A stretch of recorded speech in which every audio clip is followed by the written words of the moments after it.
Hi all. ഇന്ന് നമ്മൾ നോക്കാൻ പോകുന്നത് SLCയിലെ ചാപ്റ്റർ 6 ബയോളജി ആൻഡ് ടെക്നോളജി എന്നുള്ള പാഠമാണ്. ഇതിൽ ഇമ്പോർട്ടൻ്റ് ആയിട്ടുള്ള എല്ലാ ക്വസ്റ്റ്യൻസും ഈ വീഡിയോയിലൂടെ നമ്മൾ കവർ ചെയ്യുന്നുണ്ട്. അപ്പോൾ നമുക്ക് ഫസ്റ്റ് ക്വസ്റ്റ്യൻ ഇതിൽ വരുന്ന ഏതാണെന്ന് നോക്കിയാലോ. നിങ്ങൾ ഈ നോട്ട്സ് മാത്രം പഠിച്ചു കഴിഞ്ഞാൽ ആ ബയോളജി ടെക്സ്റ്റിലുള്ള ഏകദേശം എല്ലാ ക്വസ്റ്റ്യൻസും എന്ത് ചെയ്തിട്ടുണ്ട്, ഇതിൽ പറഞ്ഞിട്ടുണ്ട്. അപ്പോൾ നമുക്ക് തുടങ്ങാം.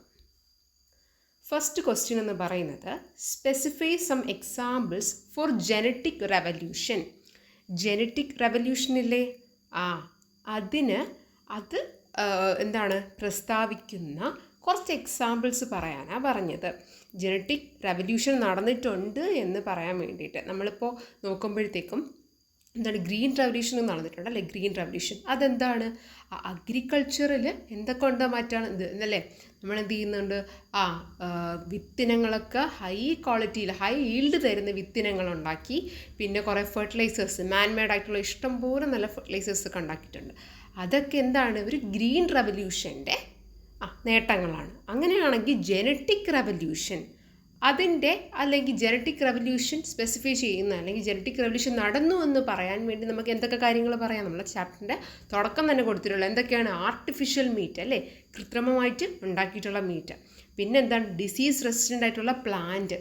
എന്താണ് നമ്മൾ തക്കാളിയുടെ ഫോട്ടോ കൊടുത്തിട്ട് എന്താ പറഞ്ഞിട്ടുണ്ടായിരുന്നത്, you cannot mess with me now ഫംഗസൊക്കെ വന്നാലും എന്ത് ചെയ്യില്ല, അവൻ അറ്റാക്ക് ചെയ്യാൻ പറ്റില്ല, ആ ചെടിയെ അറ്റാക്ക് ചെയ്യാനായിട്ട് പറ്റത്തില്ല. അടുത്ത എന്താണ് DNA analysis to prove crime. നമ്മൾ DNA അനാലിസിസ് എങ്ങനെയാണ് ചെയ്യുന്നത്, നമ്മൾ DNA ഡീകോഡ് ചെയ്തിട്ടാണ് എന്ത് ചെയ്യുന്നത്, ഈ കുറ്റകൃത്യം ചെയ്ത ആൾക്കാരെയൊക്കെ ഫിംഗർ പ്രിൻ്റൊക്കെ വെച്ച് കണ്ടുപിടിക്കത്തില്ലേ, അതൊക്കെ ചെയ്യാം. പിന്നെന്താണ് GMO ഫോർ ഡിസൈറബിൾ പർപ്പസ് അല്ലേ, ജനറ്റിക്കലി മോഡിഫൈഡ് ഓർഗാനിസംസ് അല്ലേ, അത് ഉണ്ടാക്കിയെടുത്തത്. പിന്നെ എന്താണ് gene therapy. Okay, first question answer ഇത്രയും പഠിച്ചു വെച്ചോളാം. വേറെ ഡൗട്ട്സ് ഉണ്ടെങ്കിൽ കമൻറ്റ് ഇടാം. ഓക്കെ, ദെൻ നെക്സ്റ്റ് ക്വസ്റ്റ്യൻ എന്ന് പറയുന്നത് along with the growth of humanity science and technology has also developed. എന്താ പറയുന്നേ, നമ്മുടെ ഹ്യൂമാനിറ്റിയുടെ വളർച്ച കൂടെ തന്നെ എന്തും കൂടെ വളർന്നിട്ടുണ്ട്, സയൻസും ടെക്നോളജിയും വളർന്നു എന്നാണ് പറയുന്നത് അല്ലേ. ഇതിൻ്റെ ബേസിസിൽ നമ്മുടെ പ്രിമിറ്റീവ് മാനെ മോഡേൺ മാനെ രണ്ട് ക്വസ്റ്റ്യൻസാണ് കൊടുത്തിരിക്കുന്നത്. സബ് ക്വസ്റ്റ്യൻസാണ് പറഞ്ഞിരിക്കുന്നത് primitive Mane modern Mane.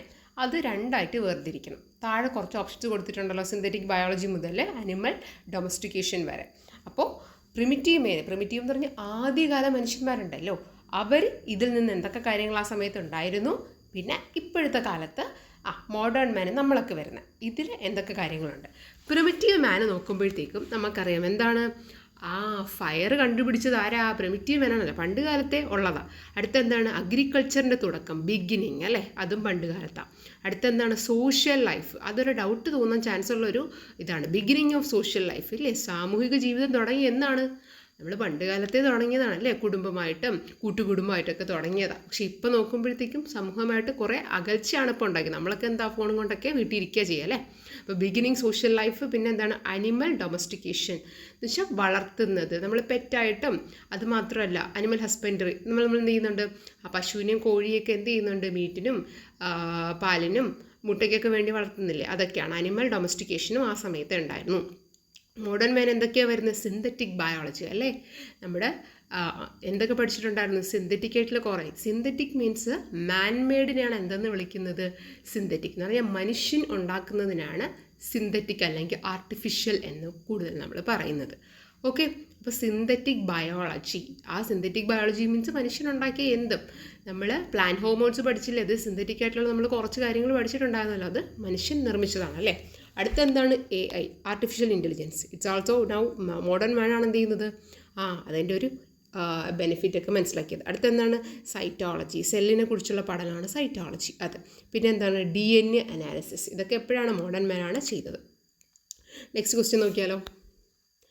Define biotechnology and genetic engineering. എന്താണ് ബയോടെക്നോളജി, എന്താണ് ജനറ്റിക് എഞ്ചിനീയറിംഗ്. എന്താണ് ബയോടെക്നോളജി എന്ന് പറയുന്നത്, ലിവിങ് തിങ്സിനെയോ അല്ലെങ്കിൽ അവരുടെ പാർട്സോ ഉപയോഗിച്ചിട്ട് ഒരു പ്രോഡക്റ്റോ സർവീസോ ഉണ്ടാക്കുന്നതിനാണ് എന്തെന്ന് പറയുന്നത്, ബയോടെക്നോളജി എന്ന് പറയുന്നത്. ഓക്കെ, ടെക്നോളജി ഉപയോഗിച്ച് ലിവിങ് തിങ്സിനെയോ പാർട്സോ വെച്ചിട്ട് എന്ത് ചെയ്യും, നമ്മൾ പുതിയ പ്രോഡക്ട്സും സർവീസും ഉണ്ടാക്കും. അത് ആർക്കാണ് യൂസ്ഫുൾ, ഹ്യൂമൻസിനാണല്ലേ. നമ്മൾ നമുക്ക് വേണ്ടി തന്നെ ഉണ്ടാക്കുന്നതാണല്ലേ, സയൻസ് ലാബുകളിലൊക്കെ നടക്കുന്ന ഇതാണ്. ഓക്കെ, അതാണ് ബയോടെക്നോളജി. ഇനി എന്താണ് ജനറ്റിക് എഞ്ചിനീയറിംഗ്? ബയോടെക്നോളജിയിലെ കുറച്ചും കൂടി മോഡേൺ ആയിട്ടുള്ള അല്ലെങ്കിൽ കുറച്ചും കൂടെ ഇംപ്രൂവ്ഡ് അല്ലെങ്കിൽ പ്രോ വേർഷൻ ആണെന്ന് പറയുന്നത് നമ്മളുടെ ജനറ്റിക് എഞ്ചിനീയറിംഗ് എന്ന് പറയുന്നത്. ഇത് ഈ പറഞ്ഞ കണക്ക് നമ്മൾ ലിവിങ് തിങ്സിനെ അല്ലെങ്കിൽ പാർട്സിനെ എടുക്കുന്നത് ബയോടെക്നോളജി. ഇത് നമ്മൾ എന്തെടുക്കും? ആ ലിവിങ് പാർട്സിൽ നിന്ന് നമുക്ക് ഇഷ്ടമുള്ള സ്വഭാവം മാത്രം എടുക്കും. ഓക്കെ, ഇപ്പോൾ എനിക്ക് എന്ത് ചെയ്യണം, എനിക്കൊരു പ്ലാന്റ് ഇഷ്ടപ്പെട്ടു, അപ്പോൾ ഞാൻ എന്ത് ചെയ്യാണ്, അത് കൊണ്ടുപോയി നടും. പക്ഷേ എനിക്കതിൽ വരുന്ന ആ റെഡ് ഫ്ലവർ മാത്രമേ ഇഷ്ടമുള്ളൂ, പക്ഷേ എനിക്ക് ഇലയുടെ ഷേപ്പൊന്നും ഇഷ്ടപ്പെട്ടില്ല. അപ്പോൾ ഞാൻ എന്ത് ചെയ്യും? ബയോടെക്നോളജിയിലാണെങ്കിൽ എനിക്ക് എന്ത് ചെയ്യാൻ പറ്റില്ല, എനിക്ക് ഇലയുടെ ഷേപ്പൊന്നും മാറ്റാനൊന്നും പറ്റത്തില്ല. പക്ഷേ ഇവിടെയാണെങ്കിൽ നമുക്ക് എന്ത് ചെയ്യാൻ പറ്റും? ജനറ്റിക് എഞ്ചിനീയറിങ്ങിൽ നമുക്ക് എന്ത് ചെയ്യാം, ആ റെഡ് ഫ്ലവറിൻ്റെ സ്വഭാവം മാത്രം വേണമെങ്കിൽ എന്ത് ചെയ്യാം, എടുത്ത് വേറെ കൊടുത്തിട്ട് എനിക്ക് ആ ഒരു സംഭവം മാത്രം വരാം. എന്നിട്ട് എനിക്കിഷ്ടമുള്ള വല്ല ഇലയുടെയും നല്ല ചെടിയുടെ ഇല എടുത്തിട്ട് അതുണ്ടാക്കിയെടുക്കാം. ഓക്കെ, ഡിലീറ്റ് ചെയ്യുന്നുണ്ടോ? കമ്പൈനിങ് ഓർ ഡിലീറ്റിംഗ് ജീൻസ് ആണ് എന്ത് ചെയ്യുന്നത് നമ്മൾ ജനറ്റിക് എഞ്ചിനീയറിംഗ് യൂസ് ചെയ്യുന്നത്. Genetic gene. ഓക്കെ, അടുത്തത് the growth of biotechnology has accelerated by the discovery of എന്തിൻ്റെ കണ്ടുപിടുത്തമാണ് ബയോടെക്നോളജി വളരാൻ കാരണം? എന്തിൻ്റെയാണ്? അഫ്കോഴ്സ് ജീനിൻ്റെ കണ്ടുപിടുത്തം അല്ലേ. ബയോടെക്നോളജി, ജീൻസ്, DNA, അതിൻ്റെ ഉള്ളിലിരിക്കുന്ന ജീനിൻ്റെ കണ്ടുപിടുത്തമാണ് എന്ത്? ബയോടെക്നോളജി വളരാനായിട്ടുള്ള ഒരു കാര്യം. അടുത്തത് what are 2 technologies used in genetic engineering? നമ്മൾ ജനറ്റിക് എഞ്ചിനീയറിംഗിൽ ഉപയോഗിക്കുന്ന 2 ടെക്നോളജീസ് ഏതൊക്കെയാണ്? യെസ്, റീകോമിനൻ്റ് DNA ടെക്നോളജി അല്ലേ, റീകോമിനൻ്റ് DNA ടെക്നോളജി. പിന്നെ എന്താണ്? ക്രിസ്പർ-കാസ്9 ടെക്നോളജി. ക്ലിയർ? പഠിച്ചു വെച്ചോളാം കേട്ടോ. ജനറ്റിക് എഞ്ചിനീയറിംഗിലെ പുതിയതായിട്ടുള്ള 2 ടെക്നോളജീസ് ഏതൊക്കെയാണ്? ഓക്കെ, ദെൻ നെക്സ്റ്റ് എന്താണ് റീകോമിനൻ്റ് DNA ടെക്നോളജി എന്ന് പറയുന്നത്? നമ്മൾ DNA സെഗ്മെൻറ്റ്സ് അല്ലേ, ചെറിയ ചെറിയ മുറിച്ച ഭാഗങ്ങൾ എടുത്തിട്ട് ഇല്ലേ, ആ മുറിച്ച ഭാഗങ്ങൾ ഒന്നിനാണോ എടുക്കുന്നത്? അല്ലേ, ഡിഫറെൻറ്റ് ഓർഗാൻസ് നിന്നും പല ജീവികളിൽ നിന്നും എടുത്തിട്ട് നമ്മൾ എന്ത് ചെയ്യും? പുതിയൊരു DNA ഉണ്ടാക്കിയെടുക്കും. ഞാൻ പറഞ്ഞില്ലേ, മറ്റേ നല്ല സ്വഭാവങ്ങൾ, എനിക്ക് ആവശ്യമുള്ള സ്വഭാവങ്ങൾ മാത്രം എടുത്തിട്ട് എന്ത് ചെയ്യും? ഞാൻ പുതിയൊരെണ്ണം ഉണ്ടാക്കിയെടുക്കും അല്ലേ. അതിനൊരു പുതിയ DNA ആയിരിക്കില്ലേ. അതിനാണ് എന്തെന്ന് വിളിച്ചത്? റീകോമ്പിനൻ്റ് DNA എന്ന് വിളിച്ചത്. അടുത്തത് how is the genetic constitution of an organism altered through recombinant DNA technology? ഇനി നമ്മൾ നേരത്തെ പറഞ്ഞ ക്വസ്റ്റ്യൻ എങ്ങനെയാണ് ചെയ്യപ്പെടുന്നത്, അല്ലെങ്കിൽ എങ്ങനെയാണ് അടുത്ത പ്രോസസ്സ്, എങ്ങനെയാണ് അതൊക്കെ സെറ്റൊക്കെ ചെയ്ത് ഇങ്ങനെയൊക്കെയാണ് എടുത്ത് വെക്കണത്, മുറിച്ചൊക്കെ എടുത്ത് വെക്കണ്ടേ, അതെങ്ങനെയാണെന്നാണ് നമ്മൾ നോക്കാൻ പോകുന്നത്. ഓക്കെ, ഇത് ചോദിച്ചത് how is genetic constitution of an organism altered. Genetic constitution എന്ന് പറഞ്ഞാൽ നമ്മുടെ DNA ഉണ്ടാക്കി വെച്ചിരിക്കുന്ന രീതി എങ്ങനെയാണ് ഓൾട്ടേർഡ് മീൻസ് മാറ്റുക. എങ്ങനെയാണ് ഈ റീകോമിനൻ്റ് DNA ടെക്നോളജി ഉപയോഗിച്ചിട്ട് നമ്മൾ ഈ ഉണ്ടാക്കി അല്ലെങ്കിൽ നമുക്ക് തന്നെ ജനിതകമായിട്ടുള്ള സ്വഭാവങ്ങൾ മാറ്റുന്നത് എങ്ങനെയെന്ന് നോക്കാം. എടുത്ത് വെക്കുമെന്ന് പറഞ്ഞില്ല, നല്ല സ്വഭാവങ്ങൾ എടുക്കുമെന്ന് പറഞ്ഞു, പക്ഷേ ഇത് ഇങ്ങനെ എടുക്കും എന്നുള്ളതാണ് നമ്മൾ എന്ത് ചെയ്യുന്നത് ഇനി ഈ ക്വസ്റ്റ്യനിലൂടെ നോക്കാൻ പോകുന്നത്. ഫസ്റ്റ് നമ്മൾ എന്താ ചെയ്യുന്നത്? കട്ടിങ് അല്ലെങ്കിൽ ജോയിനിങ് സ്പെസിഫിക് ജീൻ അല്ലേ. നമ്മൾ എന്ത് ചെയ്യും? നമുക്ക് ആവശ്യമുള്ള ജീനുകൾ എന്ത് ചെയ്യും? കട്ട് ചെയ്യും. എന്നിട്ട് എന്ത് ചെയ്യും? വീണ്ടും ഒട്ടിച്ച് ചേർക്കും അല്ലേ. എന്ത് വെച്ചിട്ടാണ് ഒട്ടിച്ച് ചേർക്കുന്നത്? കുറച്ച് എൻസൈംസ് വെച്ചിട്ടാണ്. നമുക്ക് ആവശ്യമുള്ള തൊട്ട് ചേർക്കാൻ എന്ത് വേണം? പശ വേണം. ആ പശയിൽ നമ്മൾ എന്താണ്? ഒരു എൻസൈമാണെന്ത് എന്ത് പശയായിട്ട് യൂസ് ചെയ്യുന്നത്. അതിൽ ഫസ്റ്റ് വൺ ആ ഹൈലൈറ്റ് ചെയ്തിരിക്കുന്നത് പഠിച്ചോണം. എന്താണ്? Restriction endonuclease enzyme. നമുക്ക് ആവശ്യമുള്ള സ്വഭാവം കട്ട് ചെയ്തെടുക്കണ്ടേ? കട്ട് ചെയ്തെടുക്കണമെങ്കിൽ ആര് വേണം? സിസേഴ്സ് വേണം. അപ്പോൾ ഇവിടെ വരേണ്ടത് ആരാണ്? ജനറ്റിക് സിസേഴ്സാണ്. ജനറ്റിക് സിസേഴ്സിൻ്റെ പേരെന്താണ്? Restriction endonuclease enzyme. Okay, restriction endonuclease enzyme. Okay, ഇനി നമുക്ക് അവന്മാരെ ഒട്ടിച്ച് വെക്കണ്ടേ? 2 DNA പലതിൽ നിന്ന് എടുത്ത 2 സ്വഭാവങ്ങൾ ഒട്ടിച്ച് വെക്കണ്ടേ? ഒട്ടിച്ച് വെക്കാൻ ആര് വേണം? പശ വേണം അല്ലേ, ഗ്ലൂ വേണം. ഒരു ജനറ്റിക് ഗ്ലൂ ആണ് ഇവിടെ വേണ്ടത്. അതിൻ്റെ പേരെന്താണ്? ലിഗേസ് എൻസൈം ആണ് ഇവിടുത്തെ ജനറ്റിക് ഗ്ലൂ. ഇനി ഇതൊക്കെ ഒട്ടിച്ചു, മുറിച്ചെടുത്തു, ആവശ്യത്തിന് ഒട്ടിച്ചു വെച്ചു. ഇനി എവിടെയാണോ ഇതിരിക്കുന്നത് അവിടെ കൊണ്ട് ഇട്ടാലല്ലേ സ്വഭാവം വരുവുള്ളൂ. നമുക്ക് ആ ജീൻ എന്ത് ചെയ്യണം? അതിൻ്റെ ഉള്ളിലോ ശരീരത്തിൻ്റെ ഉള്ളിലോട്ട് അല്ലെങ്കിൽ എവിടെയാണോ മാറ്റം വരുത്തേണ്ടത് അവിടെ കൊണ്ടു കൊടുക്കണം. അതിനാര് വരും? ജീൻ വെക്റ്റർ അല്ലേ. ജീൻ വെക്റ്റർ എന്ത് ചെയ്യും? അതിങ്ങനെ കൊണ്ടുപോകും. നമ്മളെ ഉണ്ടാക്കി മുറിച്ച് ഒട്ടിച്ച് വെച്ചവനെ എന്ത് ചെയ്യും? കൊണ്ടുപോകും.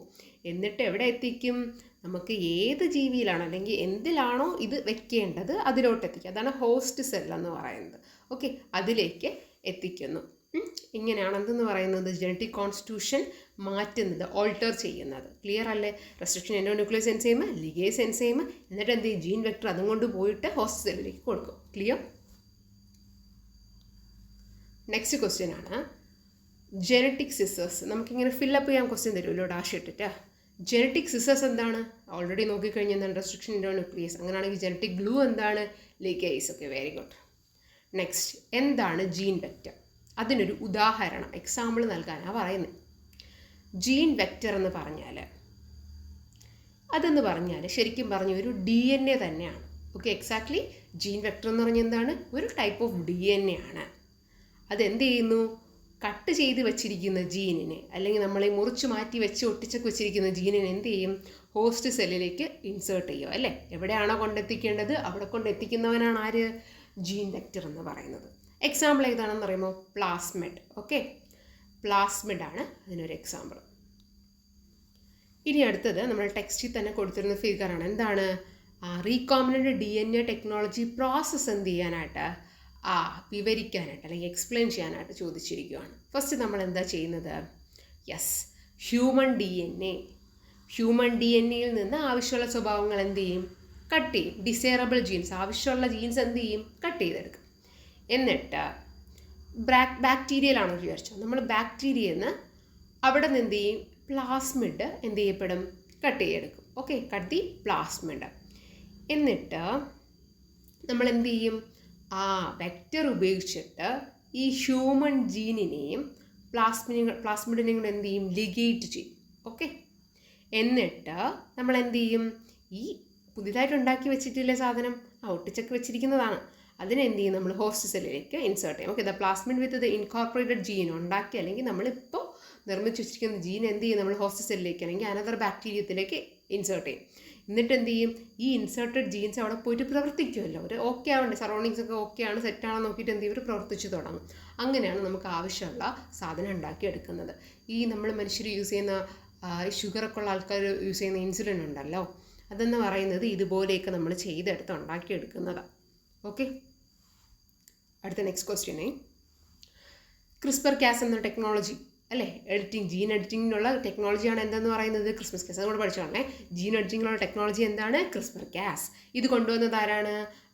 ജെനിഫർ എ ഡൗഡ്നെയും ഇമാനുവൽ കാർപ്പൻറ്റിയറാണ്. ആരൊക്കെയാണ്? ജെനിഫർ എ ഡൗഡ്നെയും ഇമാനുവൽ കാർപ്പൻറ്റിയർ. ക്ലിയർ? അടുത്ത ക്വസ്റ്റ്യൻ, എന്താണ് Cas9 എന്ന് പറയുന്നത്? ഓക്കെ, എന്താണ് Cas9 എന്ന് പറയുന്നത്? എന്താണ്?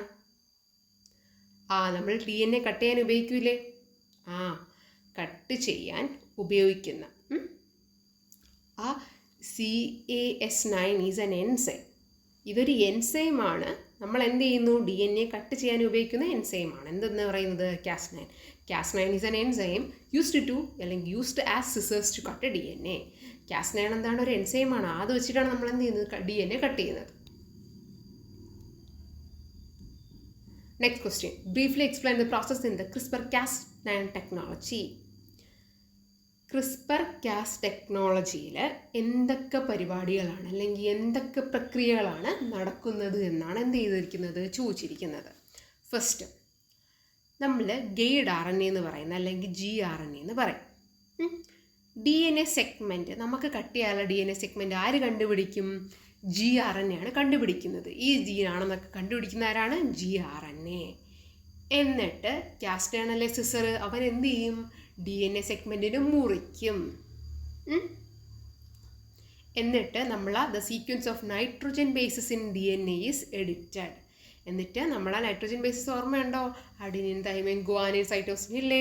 അവരെ നമ്മൾ എന്ത് ചെയ്യും? എഡിറ്റ് ചെയ്യും അല്ലേ? അതാ ചെയ്യുന്നത്. അപ്പോൾ എന്ത് ചെയ്യും? അൺവാൻറ്റഡ് ക്യാരക്ടേഴ്സ്, നമുക്ക് ആവശ്യമില്ലാത്ത ക്യാരക്ടേഴ്സ് മാറ്റിയിട്ട് പുതിയ ക്യാരക്ടേഴ്സ് കൊടുക്കും. അതാണ് CRISPR-Cas ടെക്നോളജി, Cas9 ടെക്നോളജി. അപ്പോൾ നിങ്ങളോട് CRISPR-Cas9 ടെക്നോളജി ഡിഫൈൻ ചെയ്യാൻ ചോദിച്ചാൽ, എനിക്ക് അതിൻ്റെ സ്റ്റെപ്സ് ചോദിച്ചു കഴിഞ്ഞാൽ എന്ത് ചെയ്യണം? ഇത് തന്നെയാണ് എഴുതാനുള്ളത്. കണ്ടോ, നമ്മളുടെ ടെക്സ്റ്റ് കൊടുക്കുന്ന ഈ സാധനം ഐഡൻറ്റിഫൈങ് ദ ടാർഗറ്റ്. ആരെ ഐഡൻറ്റിഫൈ ചെയ്യണം? gRNA പോയിട്ട് എന്ത് ചെയ്യും? കണ്ടെത്തുക അല്ലേ? ഇതാണ് എൻ്റെ സ്ഥലം എന്നൊക്കെ പറഞ്ഞിട്ട്. എന്നിട്ട് Cas9 വെച്ചിട്ട് എന്ത് ചെയ്യും? കട്ട് ചെയ്യപ്പെടും അല്ലെ? എന്ത് ചെയ്യും? കട്ട് ചെയ്യും. എന്നിട്ട് എന്ത് ചെയ്യും? എഡിറ്റ് ചെയ്യും. ആവശ്യമില്ലാത്തത് മാറ്റിയിട്ട് ആവശ്യമുള്ളത് ചേർക്കും. എവിടെയാണ് എഡിറ്റ് ചെയ്യുന്നത്? നൈട്രോജൻ ബേസിലാണ് എന്ത് ചെയ്യുന്നത്? അവരെ എഡിറ്റ് ചെയ്യണത്.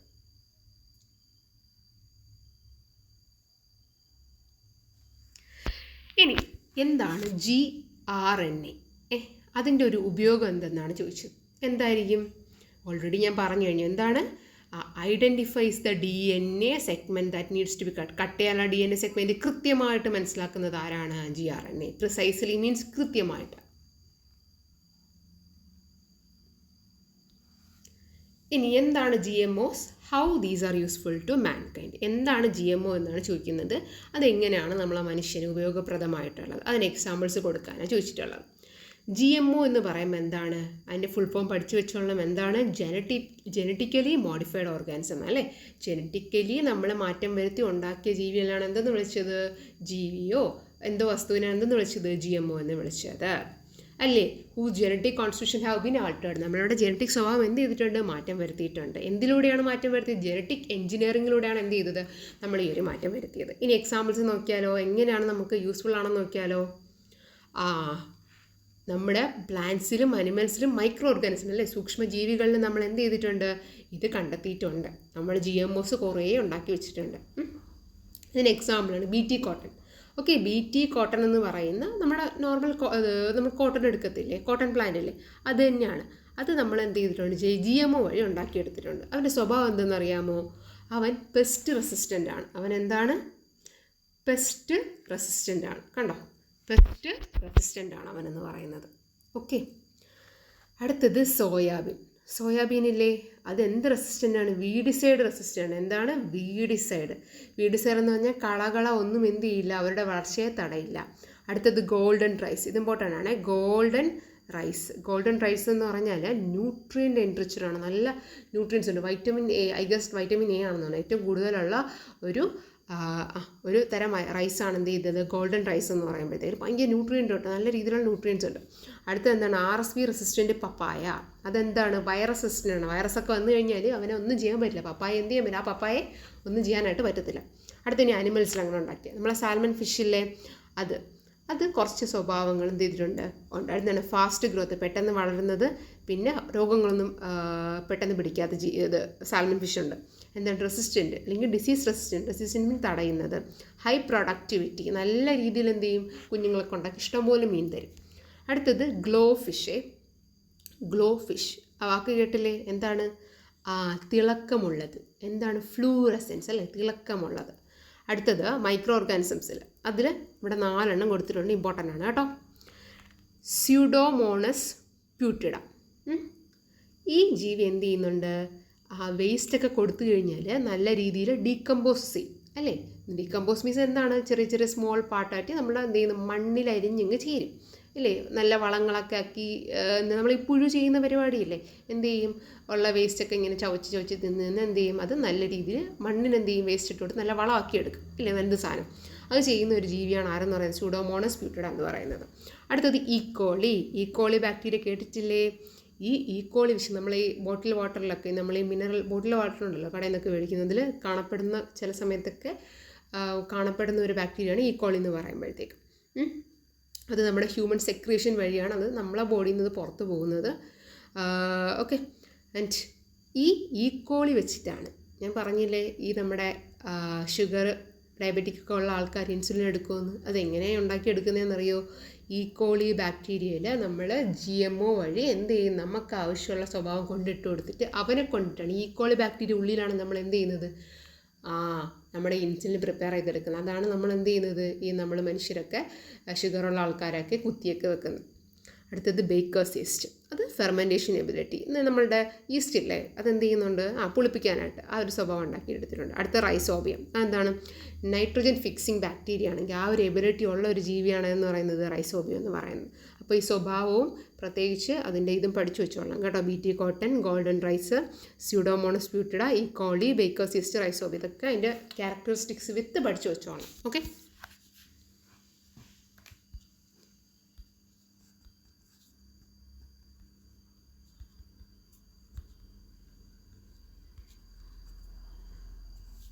അടുത്ത ഇനി എന്താണ് ജീനോം എന്നാണ്. ജീനോം എന്ന് എന്താണെന്ന് അറിയാവോ?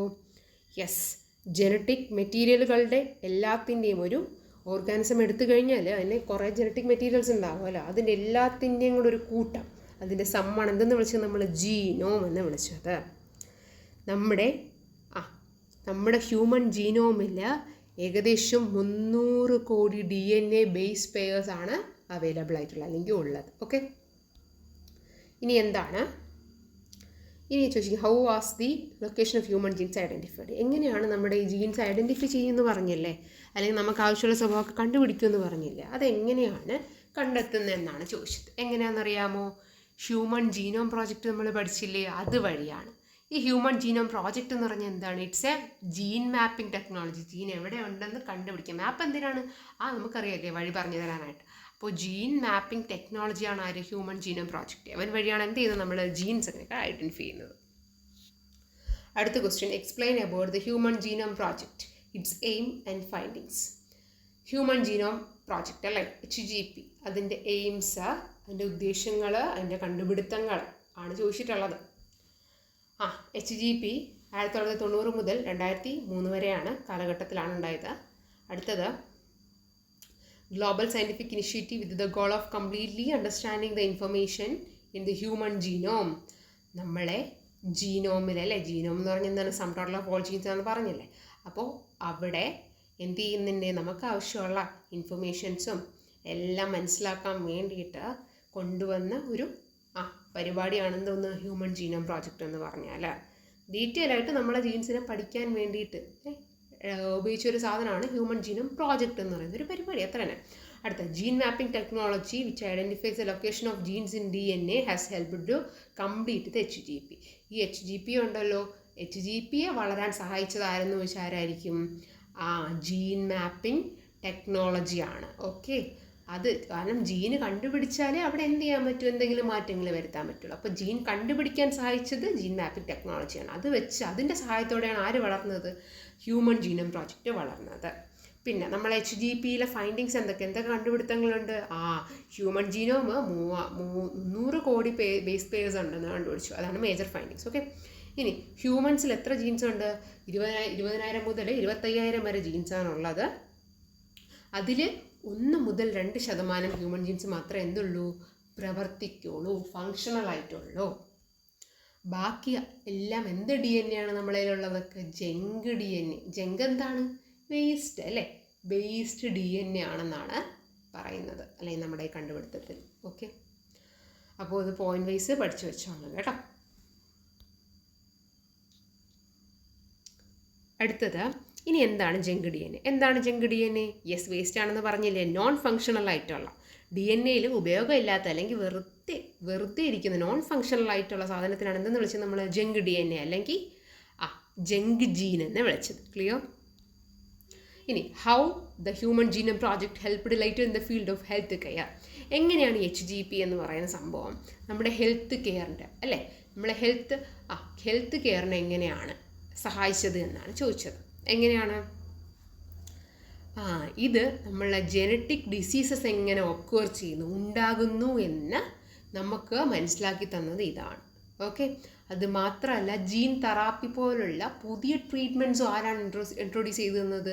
നമ്മുടെ HGP പോലുള്ളതാണ്. ഓക്കെ, ഇതിനെല്ലാം സഹായിച്ചത് HGP പോലുള്ള ഇതാണ്. അതുകൊണ്ടാണ് ഹെൽത്ത് കെയറിൽ നമ്മൾ ഹോസ്പിറ്റൽ എല്ലാം വരുന്നത്. ഹെൽത്ത് കെയറിൽ ഒരു മാറ്റം കൊണ്ടുവരാൻ സഹായിച്ചത് HGP ആണ്. ഏതൊക്കെ രീതിയിലാണ്? ജനറ്റിക് ഡിസീസസ്, നമുക്കിപ്പോൾ പാരമ്പര്യമായിട്ട് കിട്ടുന്ന രോഗങ്ങൾ എന്താണെന്ന് തിരിച്ചറിയാൻ, അത് മാത്രമല്ല അതിന് വേണ്ടിയിട്ട് അല്ലേ, ജനറ്റിക്കൽ ഉണ്ടാകുന്ന അസുഖങ്ങൾ തടയാൻ വേണ്ടിയിട്ടുള്ള പല ട്രീറ്റ്മെൻറ്റ്സും ജീൻ തെറാപ്പിയൊക്കെ എന്ത് ചെയ്യാം? ഇൻട്രൊഡ്യൂസ് ചെയ്തത് ഇവർ വഴിയാണ്. ഇനി എന്താണ് ജീൻ തെറാപ്പി എന്ന് പറയുന്നത്, അല്ലെങ്കിൽ സ്റ്റെം സെൽ തെറാപ്പി എന്ന് പറഞ്ഞാൽ എന്താണ്? നമ്മുടെ ആവശ്യമില്ലാത്ത ഡിഫക്റ്റീവ് ആയിട്ടുള്ള ജീൻസിനെ എന്ത് ചെയ്യുന്നു? മാറ്റിയിട്ട് ഫങ്ഷണൽ ആയിട്ടുള്ള ഗുണമായിട്ടുള്ള ജീൻസിനെ കൊണ്ടുവരുന്നതിനാണ് എന്തെന്ന് വിളിച്ചത് നമ്മൾ? ജീൻ തെറാപ്പി എന്ന് വിളിച്ചത്. ഓക്കെ, എക്സാമ്പിൾ ചോദിച്ചു കഴിഞ്ഞാൽ എന്ത് പറയും നിങ്ങൾ? സിക്കിൾ സെൽ അനീമിയയില്ലേ, അത് നമുക്ക് എന്ത് ചെയ്യാം? ഈ ജീൻ തെറാപ്പിയിലൂടെ ക്യൂർ ചെയ്യപ്പെടാം. ഓക്കെ, സിക്കിൾ സെൽ അനീമിയ അരിവാളിൻ്റെ ഷേപ്പിലുള്ളതാണ് സിക്കിൾ സെൽ അനീമിയ എന്ന് പറയുന്ന രോഗം. അത് നമുക്ക് എന്ത് ചെയ്യാം? ജീൻ തെറാപ്പി വഴി ചേഞ്ച് ചെയ്യാമെന്നാണ് പറഞ്ഞത്. Clear? Next one, explain the stages in the treatment of sickle cell anaemia using stem cells. അപ്പോൾ എങ്ങനെയാണ് ഈ സിക്കിൾ സെൽ അനീമിയയിൽ നമ്മൾ ട്രീറ്റ്മെൻറ്റ് ചെയ്യുന്നതെന്ന് നോക്കാലോ. The stem cells that produced blood cells are collected. എന്ത് ചെയ്യും? ഈ സ്റ്റെം സെൽസ് എന്ന് പറഞ്ഞാൽ അവരാണ് എന്ത് ചെയ്യുന്നത്? ബ്ലഡ് സെൽസ്, നമ്മുടെ മജ്ജയിലൊക്കെ ഇരിക്കുന്നതാണ് സ്റ്റെം സെൽസ് എന്ന് പറയുന്നത്. അതാണ് എന്ത് ചെയ്യുന്നത്? നമുക്ക് ആവശ്യമുള്ള ബ്ലഡ് സെൽസ് ഒക്കെ ഉണ്ടാക്കുന്നത്. ഓക്കെ, RBC പോലുള്ള ബ്ലഡ് സെൽസ് ഉണ്ടാക്കുന്നത്. അതെന്ത് ചെയ്യും? നമ്മൾ കളക്ട് ചെയ്യും. എന്നിട്ട് നമുക്ക് ആവശ്യമുള്ള ആക്റ്റീവ് ജീൻ, നല്ല സ്വഭാവമുള്ള അല്ലെങ്കിൽ നല്ല ഇപ്പോൾ പറഞ്ഞ നല്ല സിക്കിൾ സെല്ലിൽ അരിവാളല്ലാത്ത സെല്ലാക്കണമല്ലോ, ഗുഡ് സെല്ല് വേണമല്ലോ. അതെന്ത് ചെയ്യും? നമ്മൾ ഇതിനകത്ത് സ്റ്റെം സെൽസിൻ്റെ അകത്ത് ഇട്ട് കൊടുക്കും. എന്ത് വെച്ചിട്ട്? വൈറസസ്. ഇവിടുത്തെ വെക്ടർ ആരാണ്? കൊണ്ടുപോകുന്നത് ആരാണ്? വൈറസസ് ആണ്. എന്നിട്ട് നമ്മൾ എന്ത് ചെയ്യും? ഇത് ആ പേഷ്യൻറ്റിൽ, ആ ഒരു അസുഖം സിക്കിൾ സെൽ അനീമിയ വന്ന ആളിൽ ഇഞ്ചെക്ട് ചെയ്ത് കൊടുക്കും. അപ്പോഴത്തേക്കാണ് എന്ത് ചെയ്യുന്നത്? അയാളിൽ വീണ്ടും എന്ത് ചെയ്യും? അയാളുടെ ശരീരഘടനയൊക്കെ ജീനൊക്കെ മാറി തുടങ്ങിയില്ലേ? മാറി എന്താകും? ആ നോർമൽ ഒരു വ്യക്തിയെ പോലുള്ള ഇതാവും. ആ ഒരു അസുഖം മാറിക്കിട്ടും. ഓക്കെ. ഇനി എന്താണ് DNA ഫിംഗർ പ്രിൻറ്റിങ്? ഇത് നമുക്കറിയാതെ ഒന്നുമല്ലല്ലോ അല്ലേ? ഇനി ആരാണത് കണ്ടുപിടിച്ചത്? ഓക്കെ. DNA ഫിംഗർ പ്രിൻറ്റിങ് എന്ന് പറയുന്നത് നമ്മുടെ DNA ന്യൂക്ലിയോടൈഡ്സ് ഉണ്ടല്ലോ. യെസ്, ന്യൂക്ലിയോടൈഡ്സിൻ്റെ സീക്വൻസ് മനസ്സിലാക്കാൻ വേണ്ടി അല്ലെങ്കിൽ അനലൈസ് ചെയ്യാൻ വേണ്ടി ഉപയോഗിക്കുന്ന ടെക്നോളജിയാണ്. ഇത് വെച്ചിട്ട് നമുക്ക് ഓരോ വ്യക്തിയും എന്ത് ചെയ്യാൻ കഴിയും? തിരിച്ചറിയാനായിട്ട് കഴിയും അല്ലേ? നിങ്ങളുടേതും എൻ്റെതും വേറെ വേറെ ആൾക്കാരുടേതും ഓരോരുത്തരുടെയും ഫിംഗർ പ്രിൻ്റ് എടുത്തു കഴിഞ്ഞാൽ എന്താണ്? എല്ലാം ഡിഫറെൻ്റ് ആയിരിക്കും അല്ലേ?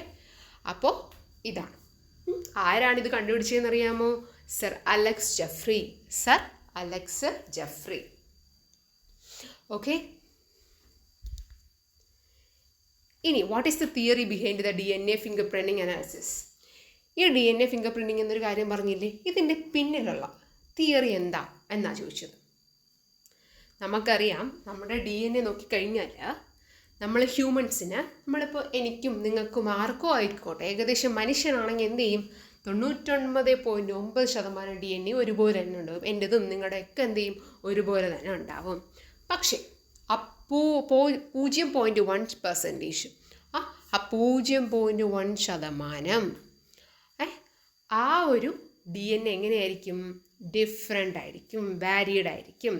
99.9% നമ്മൾ ഒരുപോലെ ഉണ്ടാവും. പക്ഷേ 0.1% DNA എന്ത് ചെയ്യും? നിന്നിലും എന്നിലും വ്യത്യസ്തപ്പെട്ടിരിക്കും. ഈ സമയത്താണ് ആര് വരുന്നത്? നമ്മുടെ ഫിംഗർ പ്രിൻറ്റിങ് അനാലിസിസ് ചെക്ക് ചെയ്യുന്നത്. ഈ വ്യത്യസ്തങ്ങൾ കണ്ടുപിടിച്ചിട്ടാണ്, ആ ഒരു 0.1% അല്ലേ അവരിലും അതിന് വ്യത്യാസം വെച്ചിട്ടാണ് എന്ത് ചെയ്യുന്നത്? എൻ്റെ ഫിംഗർ പ്രിൻ്റ് അല്ല ഇതെന്നും നിങ്ങളുടെ ഫിംഗർ പ്രിൻ്റ് വേറെയാണെന്നൊക്കെ മനസ്സിലാക്കി എടുക്കുന്നത്. പിന്നെ പറയുന്നത് the differences are found mainly in DNA regions that don't make protein. പിന്നെ പ്രോട്ടീൻ ഉണ്ടാക്കുന്ന DNA ഭാഗങ്ങളിലൊന്നും ഇത് നടത്തത്തില്ല. ബാക്കി പ്രോട്ടീൻ നിർമ്മിക്കാത്ത DNA ഭാഗങ്ങളിലാണ് ഇത് നോർമലി എന്ത് ചെയ്യുന്നത്? നമ്മൾ കണ്ടെത്തുന്നത്. The number and order of these repeats vary between people. ഇതെങ്ങനെയാണ് തിരിച്ചറിയുന്നത്? ഒരാളിൽ ഇപ്പോൾ 100 ആണെങ്കിൽ മറ്റൊരാൾ ചിലപ്പോൾ 99 ആയിരിക്കും, 98 ആയിരിക്കും. അങ്ങനെയാണ് എന്ത് ചെയ്യുന്നത്? നമ്മൾ തിരിച്ചറിയുന്നത്. പക്ഷേ ഇൻ കേസ് നമ്മൾ നോക്കിക്കഴിഞ്ഞാൽ ഫാമിലി മെമ്പേഴ്സിന് അല്ലെ, നമ്മുടെ കുടുംബത്തിലുള്ള ബാക്കി അംഗങ്ങൾക്കും നമ്മുടെ പാരൻസിനും അവരുടെ കുട്ടികൾക്കൊക്കെ എന്തുണ്ടാവും? ഏകദേശം ഒരേപോലത്തെ DNA ഫിംഗർ പ്രിൻറ്റ്സ് ആയിരിക്കും ഉണ്ടാവുക. കുറേയൊക്കെ എന്തെയും സെയിം ആയിരിക്കും, വ്യത്യസ്തമായിരിക്കും. ബട്ട് സ്റ്റിൽ ആ 0.1% കുറേ സിമിലാരിറ്റീസ് ഉണ്ടായിരിക്കും. ക്ലിയർ?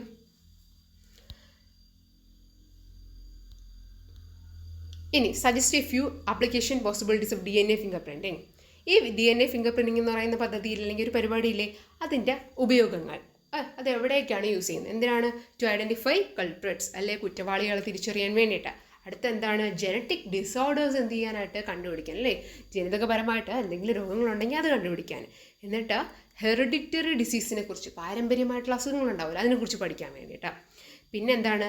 കുട്ടി, പാരൻറ്റും ഓഫ് മീൻസ് കുട്ടികൾ അല്ലേ, പാരൻറ്റും കുട്ടിയും തമ്മിലുള്ള ബന്ധം തിരിച്ചറിയാൻ. പിന്നെന്താണ്? ഫോസിൽസ് ഇല്ലേ, നമ്മുടെ വർഷങ്ങളോളം മണ്ണിൻ്റെ അടിയിൽ കിടന്നിട്ടുണ്ടാവില്ല ഫോസിൽസ്, അതിൻ്റെ ആ ഒരു കാലഘട്ടവും എത്ര കാലം മുന്നേ ആണ് ഇതുണ്ടായിരുന്നത് എന്നൊക്കെ തിരിച്ചറിയാൻ വേണ്ടിയിട്ടാണ്, അതിൻ്റെ ലൈനേജ് തിരിച്ചറിയാൻ വേണ്ടിയിട്ടാണ് എന്ത് ചെയ്തിരിക്കുന്നത്? DNA finger printing. നെക്സ്റ്റ് വന്ന് എന്താണ്? ഇപ്പോൾ എന്തെങ്കിലും ഒരു ആക്സിഡൻറ്റോ എന്തെങ്കിലും ഫയർ ആക്സിഡൻറ്റോ എന്തെങ്കിലുമൊക്കെ ഉണ്ടായെന്ന് വിചാരിച്ചോ, എല്ലാവരുടെ ബോഡിയും എന്ത് ചെയ്യും?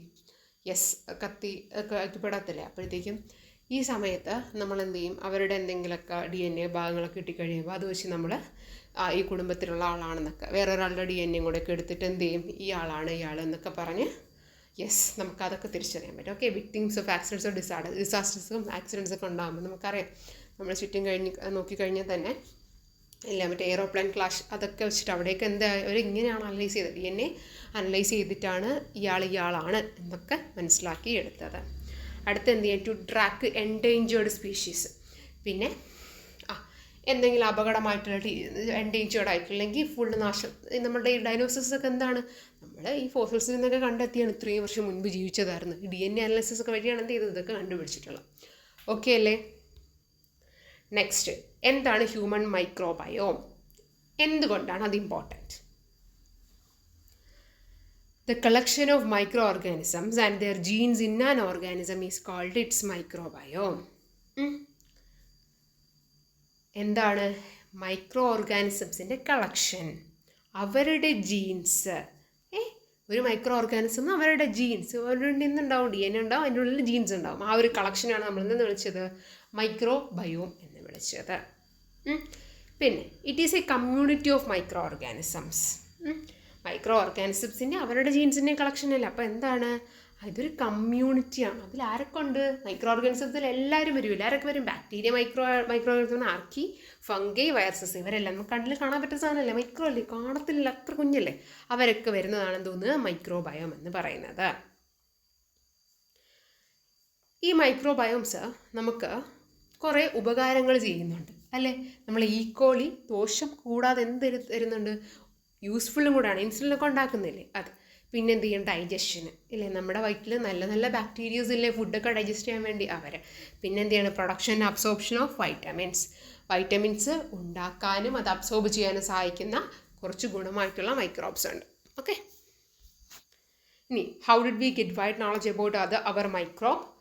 Explain about the project and it findings. ഇനി ഈ മൈക്രോബ്സ്, ഈ മൈക്രോബയോം എന്ന് പറയുന്നത് കുറിച്ച്, നമ്മൾ ഈ മൈക്രോബയോം കുറിച്ച് ഇത്രയും അറിവൊക്കെ നമുക്ക് എങ്ങനെയാണ് കിട്ടിയത്? അത് ഏതിലൂടെയാണ് നമുക്ക് മനസ്സിലായത് എന്നാണ് ചോദിച്ചത്. ഏതൊരു പ്രോജക്റ്റിലൂടെയാണ്? എന്ത്? HMBയിലൂടെയാണ്. എന്ത്? ഹ്യൂമൻ മൈക്രോബയോം പ്രോജക്റ്റിലൂടെയാണ് നമ്മൾ ഇത് മനസ്സിലാക്കിയത് അല്ലേ. ഹ്യൂമൻ മൈക്രോബയോമിൻ ഡീറ്റെയിൽ ആയിട്ട് നമ്മൾ പഠിച്ചത് HMB വഴിയാണ്. അത് ഏത് വർഷമാണ്? US യുണൈറ്റഡ് സ്റ്റേറ്റ്സിൽ 2007 ലാൻഡ് ചെയ്യപ്പെട്ടതാണ്. ഈ പ്രോജക്റ്റ് എന്തൊക്കെ കാര്യങ്ങൾ നമുക്ക് കാണിച്ചു തന്നിട്ടുണ്ട്? നമ്മളെ ബോഡിയിൽ അല്ലേ, നമ്മുടെ അല്ലേ, എൻ്റെ അല്ലെങ്കിൽ നിങ്ങളുടെ മനുഷ്യ ബോഡിയിൽ എന്തുമാത്രമാണല്ലോ, സെൽസ് മാത്രമല്ല, ഇഷ്ടംപോലെ ക്രോഡ്സ്, കോടിക്കണക്കിന് ആരും കൂടെ ഉണ്ട്, നമുക്ക് കാണാൻ പറ്റാത്ത സൂക്ഷ്മ ജീവികളുണ്ടല്ലേ, മൈക്രോ ഓർഗാനിസംസ് ഉണ്ട്. നമ്മൾ അവനും കൂടെ ഒരു എന്താണ്, ഒരു കോ എക്സിസ്റ്റൻസിനാണ്, ഒരു സെറ്റപ്പിലാണ് പോകുന്നത്. നമുക്ക് അവനും വേണം, അവൻ എന്ത് ചെയ്യണം, നമുക്കും വേണം. എന്ന് വെച്ചാൽ നല്ല ഗുണമുള്ള ബാക്ടീരിയസ് നമ്മുടെ ബോഡിയിലുണ്ട്. അവരും കൂടെ ഉണ്ടെങ്കിൽ നമ്മളെ ബോഡിയിൽ ഇപ്പം നടക്കുന്ന പല പ്രോസസ്സും നല്ല രീതിയിൽ തന്നെ കണ്ടിന്യൂ ചെയ്ത് പോകുമല്ലോ. ഇനി ഈ മൈക്രോ ഓർഗാനിസംസ് നമ്മൾക്ക് സൂക്ഷ്മമായിട്ട് കാണാൻ പറ്റാത്ത ജീവനാണ് ഈ പാത്തോജൻസ് എന്ന് പറഞ്ഞാൽ. നമുക്ക് പല അസുഖങ്ങൾ ഉണ്ടാക്കുന്നവരും ഈ പാത്തോജൻസ് ആണ് അല്ലേ. The cause of disease is not only the pathogen but the change in the equilibrium of microorganisms in the body. അപ്പോൾ പറയുന്നത് നമുക്ക് അസുഖം ഉണ്ടാക്കുന്നത് പാത്തോജൻസ് മാത്രമല്ല, നമ്മുടെ ബോഡിയിൽ ഓൾറെഡി ഉള്ള കുറച്ച് നല്ല ഗുണമായിട്ടുള്ള സ്വഭാവമുള്ള മൈക്രോ ഓർഗാനിസംസ് ഉണ്ട്. അവരും കൂടെ എന്ത് ചെയ്യും, ചില സമയത്ത് മാറുമ്പോഴാണ് നമുക്ക് രോഗങ്ങൾ ഉണ്ടാവുന്നത്. ഇനി how the human microbe project helped in the field of health care? നമ്മുടെ ഹെൽത്ത് കെയറിൽ അല്ലേ, ഹെൽത്ത് കെയർ ഹ്യൂമൻ HMB എങ്ങനെയാണ് യൂസ്ഫുൾ ആയിട്ടുള്ളത്? യെസ്, അത് പുതിയ മാർഗങ്ങൾ, ഡയഗ്നോസ്, തിരിച്ചറിയാൻ, രോഗങ്ങൾ തിരിച്ചറിയാനും നല്ല ട്രീറ്റ്മെൻറ്റ് കൊടുക്കാനും എന്ത് ചെയ്തു, നമുക്ക് ഈ HMB പ്രോജക്റ്റ് സഹായിച്ചു. പിന്നെ എന്താണ്? പേഴ്സണലൈസ്ഡ് മെഡിസിൻ അല്ലേ. ഈ ഒരു രോഗത്തിന് ഇപ്പോൾ എനിക്കൊരു പനി വന്നാൽ എനിക്ക് ഈ മെഡിസിനാണ് തരേണ്ടത്, അല്ലെങ്കിൽ എനിക്ക് വേറെയുള്ള അസുഖം വന്നാൽ ആ മെഡിസിനാണ് തരേണ്ടതെന്ന് എന്ത് മനസ്സിലാക്കി, നമുക്ക് ഈ പ്രോജക്റ്റിലൂടെ മനസ്സിലാക്കി. ഓക്കെ, ട്രീറ്റ്മെൻറ്റും അതുവഴി ഓരോ വ്യക്തിയുടെ ആവശ്യമനുസരിച്ചിട്ട് കൊടുക്കാനായിട്ട് പറ്റും. ഇനി mention a few applications of AI in the field of biology. ബയോളജിയിൽ AIയുടെ ഇല്ലേ, എല്ലാ ഫീൽഡിലും AIയുടെ കടന്നുവരവുണ്ട് അല്ലേ. അപ്പോൾ ബയോളജിയിൽ എങ്ങനെയൊക്കെയാണ് അതിൻ്റെ ഒരു കടന്നുവരവെന്ന് നോക്കുന്നത്? ഡിസീസ് ഡയഗ്നോസ് ചെയ്യാൻ അല്ലേ, രോഗം തിരിച്ചറിയാൻ വേണ്ടി. പിന്നെ എന്താണ്? ഡ്രഗ് ഡിസ്കവറിക്ക് വേണ്ടി. പിന്നെ നല്ല ട്രീറ്റ്മെൻറ്റ്സ് കൊടുക്കുന്നതിന് വേണ്ടി. പിന്നെന്താണ്? യെസ്, പേഴ്സണലൈസ്ഡ് മെഡിസിൻ അല്ലേ. നമ്മുടെ ജനിതകപരമായിട്ടുള്ള സംഭവങ്ങളും നമ്മുടെ ഹെൽത്ത് ഇൻഫർമേഷനൊക്കെ വെച്ചിട്ടും ആ പേഴ്സണലൈസ്ഡ് ആയിട്ട് ഒരു വ്യക്തിക്ക് അയാളുടെ അസുഖത്തിന് ആവശ്യമുള്ള മരുന്നും ട്രീറ്റ്മെൻറ്റ് നൽകാൻ വേണ്ടിയിട്ട്. പിന്നെ എന്തിനാണ്? അഗ്രികൾച്ചറൽ ഡിസീസ് പ്രൊഡിക്ഷന്. ഇപ്പോൾ നമ്മുടെ എന്ത് ചെയ്യാൻ, ഒരു അഗ്രികൾച്ചർ ഇപ്പോൾ ഫാം നടക്കുക അല്ലെങ്കിൽ കൃഷി നടത്തുകയാണ്, അവിടെ ഏതൊക്കെ സാധ്യത ഈ ഒരു അസുഖം വരാൻ ചാൻസ് ഉണ്ട്, ചുറ്റുപാടൊക്കെ നോക്കി പല കാര്യങ്ങളും നോക്കിയിട്ട് എന്ത് ചെയ്യും, ഒന്ന് പ്രഡിക്റ്റ് ചെയ്യും, ഈ അസുഖങ്ങൾ പ്രഡിക്റ്റ് ചെയ്യും. പിന്നെ എന്താണ്? സോയിലിൻ്റെ മണൽ നല്ല രീതിയിലാണോ ഉള്ളതിൽ എന്തെങ്കിലുമൊക്കെ ദോഷങ്ങളുണ്ടോ, കുറവുകളുണ്ടോ, അതൊക്കെ. പിന്നെന്താണ്? Air water pollution level monitoring. പിന്നെ എയറും വാട്ടർ പൊല്യൂട്ട് ആവില്ലേ, ചീത്തയാവില്ലേ, അത് നോക്കാൻ വേണ്ടി, മോണിറ്റർ മീൻസ് നോക്കാൻ വേണ്ടി. പിന്നെ എന്താണ്, വലിയ കുറേ ഇൻഫർമേഷൻ ഉണ്ടാവും അല്ലേ. നമ്മളിപ്പോൾ നോക്കിക്കഴിഞ്ഞാൽ നമ്മളെ ഇന്ത്യയിൽ തന്നെ ഇഷ്ടംപോലെ ആൾക്കാരുണ്ടാവും അല്ലേ. അപ്പോൾ അതൊക്കെ എന്ത് ചെയ്യും, നമുക്ക് ഒരു വലിയ ഇൻഫർമേഷനെ, ഹ്യൂജ് ഡേറ്റയെ എന്ത് ചെയ്യണം, സിംപ്ലിഫൈ ചെയ്ത് നമുക്ക് മനസ്സിലാവാൻ പറ്റും. ബയോ ഇൻഫർമാറ്റിക്സ് എന്ന് പറയുന്ന ഒരു പദ്ധതി അല്ലെങ്കിൽ ഒരു പരിപാടി വഴിയാണ് നമ്മൾ ചെയ്യുന്നത്. ക്ലിയർ? ഇനി എന്താണ് ബയോ ഇൻഫർമാറ്റിക്സ്, എന്താണെന്നറിയോ? ഇതെന്ന് പറഞ്ഞാൽ പുതിയതായിട്ടുള്ളൊരു സയൻറ്റിഫിക് ഡിസിപ്ലിനാണ് എന്ന് പറഞ്ഞാൽ അല്ലേ. സയൻസിന് ഫിസിക്സ്, ബയോളജി, കെമിസ്ട്രി എന്നൊക്കെ പറയുന്നത് പോലെ ഒരു വിഷയം പോലുള്ളതാണ് ആര്, ബയോ ഇൻഫർമാറ്റിക്സ് എന്ന് പറയുന്നത്. ഇത് ബയോളജിക്കൽ ഡേറ്റാസ് അനലൈസ് ചെയ്ത് നോക്കിയിട്ട് പുതിയ ഇൻഫർമേഷൻസൊക്കെ വെച്ചിട്ട് എന്തൊക്കെ കാര്യങ്ങളാണ് ഇപ്പോൾ ഉള്ളത്, വേണ്ടത് എന്നൊക്കെ മനസ്സിലാക്കി തരും. ഈ കമ്പ്യൂട്ടർ സയൻസ്, മാത്തമാറ്റിക്സ്, സ്റ്റാറ്റിക്സ് എല്ലാം കൂടെയൊക്കെ കമ്പൈൻ ചെയ്ത് ഇവരുടെ സഹായം കൂടെ വേണം ആർക്ക് വർക്ക് ചെയ്യാൻ വേണ്ടി, ബയോ ഇൻഫർമാറ്റിക്സിന് വർക്ക് ചെയ്യാൻ വേണ്ടി. അടുത്തത് other technology used to conserve the ecosystem and biodiversity. വേറെ പല ടെക്നോളജീസും എന്ത് ചെയ്യാൻ വേണ്ടിയിട്ട്, നമ്മുടെ എക്കോസിസ്റ്റം അല്ല, നമ്മൾ വസിക്കുന്ന സ്ഥലവും ബയോഡൈവേഴ്സിറ്റി, ഈ പച്ചപ്പും ഈ മൃഗങ്ങളും അല്ലേ, ഈ ഒരു വ്യത്യസ്തതയും എല്ലാം സംരക്ഷിക്കാൻ വേണ്ടിയിട്ട് വേറെ ഏതൊക്കെ ടെക്നോളജീസ് യൂസ് ചെയ്യുന്നു എന്നാണ്. പഠിച്ചു വെച്ചോളാം കേട്ടോ. എന്താണ് വൈൽഡ് ലൈഫ് ട്രാക്കിംഗ് സെൻസേഴ്സ്? ഇതെന്ന് പറഞ്ഞാൽ നമ്മൾ എന്ത് ചെയ്യുന്നുണ്ട്, വൈൽഡ് ആനിമൽസിൻ്റെ ലൊക്കേഷൻ ചിലപ്പോൾ തിരിച്ചറിയാൻ വേണ്ടിയിട്ട്. ഇപ്പം നമ്മൾ നോക്കിക്കഴിഞ്ഞാൽ കാട്ടിൽ നിന്നുള്ള പല മൃഗങ്ങളും എന്ത് ചെയ്യുന്നുണ്ട്, നമ്മളെ ലാൻഡിലേക്ക് ഇറങ്ങുന്നുണ്ട് അല്ലേ. അപ്പോൾ അവരെയൊക്കെ ഒന്ന് വല്ലതും ഇങ്ങോട്ട് ഇറങ്ങിയിട്ടുണ്ടോ എന്നൊക്കെ അറിയാൻ നമ്മൾ CCTV ക്യാമറയൊക്കെ വെക്കില്ല, അതൊക്കെ പോലെ ഒരു വൈൽഡ് ലൈഫ് ട്രാക്കിംഗ് സെൻസേഴ്സ് എന്ത് ചെയ്യുന്നുണ്ട്, നമ്മൾ വെക്കും. അവരെങ്ങോട്ട് പോയി, അവരിപ്പോൾ ആരെങ്കിലുമൊക്കെ ആക്രമിക്കുന്നുണ്ടോ, അവരുടെ ലൊക്കേഷൻ അവരിപ്പോൾ എവിടെയാണ്, അതൊക്കെ തിരിച്ചറിയാൻ വേണ്ടിയിട്ട്. ഓക്കെ, വൈൽഡ് ആനിമൽസിനെയൊക്കെ ലൊക്കേറ്റ് ചെയ്യാനൊക്കെ വേണ്ടിയിട്ട്. അടുത്ത എന്താണ് ഗ്ലോബൽ ബയോഡൈവേഴ്സിറ്റി ഡേറ്റ സെൻസേഴ്സ്. ഇതെന്ന് പറഞ്ഞാൽ നമ്മൾ സാറ്റലൈറ്റ് ഉണ്ടല്ലോ, സാറ്റലൈറ്റ് ഉപയോഗിച്ചിട്ട് നമ്മൾ അല്ലേ, സാറ്റലൈറ്റും കുറേ ക്യാമറ ട്രാപ്സൊക്കെ ഉപയോഗിച്ചിട്ട് നമ്മൾ എന്ത് ചെയ്യുന്നുണ്ട്, ഇൻഫർമേഷൻസ് കളക്ട് ചെയ്തെടുക്കുന്നു. ബയോഡൈവേഴ്സിറ്റിയെ കുറിച്ചുള്ള ഇൻഫർമേഷൻസ് പറഞ്ഞത് എനിക്ക് തന്നെയാണ്, പ്ലാന്റ്സിൻ്റെ ആനിമൽസിൻ്റെയൊക്കെ ഇൻഫർമേഷൻസ് എടുക്കുന്നു. അടുത്തെന്താണ് ക്രയോ പ്രിസർവേഷൻ. എന്താണ് ക്രയോ പ്രിസർവേഷൻ? ഇത് ഒരു ഇമ്പോർട്ടൻ്റ് ആയിട്ടുള്ള ക്വസ്റ്റ്യൻ കേട്ടോ, ക്രയോ പ്രിസർവേഷൻ. ഇതെന്ന് പറഞ്ഞാൽ നമ്മൾ ലിവിങ് സെൽസിനെ, ഇപ്പോൾ ജീവനുള്ള, ഇപ്പോൾ ഞാനും ഇപ്പോൾ എൻ്റെ സെൽസ് എടുത്ത് വെച്ചാൽ എന്താണ്, ജീവനുള്ളതായിരിക്കും. ജീവനുള്ള സെൽസിനെയോ ടിഷ്യൂവിനെയോ ഓർഗൻസിനെയോ എന്ത് ചെയ്യും, സൂക്ഷിച്ച് വെക്കുന്നു. എത്ര ടെമ്പറേച്ചറിൽ? -196 വരെ ഇത് സൂക്ഷിച്ച് ചെയ്യപ്പെടുന്നു. എന്നിട്ട് ഇത് പിന്നീടൊക്കെ നമ്മൾ എന്ത് ചെയ്യും, എടുത്ത് യൂസാക്കും.